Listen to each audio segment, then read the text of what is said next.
매일 16,000명이 실수로 문을 잠가 열쇠공을 부른다는데 But how reliable are locksmiths who show up at your door? 실험을 위해 현관문을 잠그고 베테랑 열쇠공들과 관찰을 시작했죠.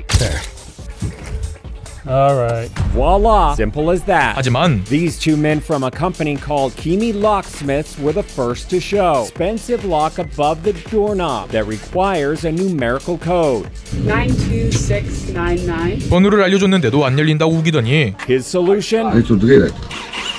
Uh-oh. He drills right through. It's totally unprofessional. 이어서 드라이버로 문을 강제 개방했는데요. I'm Matt Johnson with Inside Edition. Why did you use the drill? No pin inside. It smells like. He stood behind his decision to drill and left. If the drill comes out first, they say it's time to call another locksmith.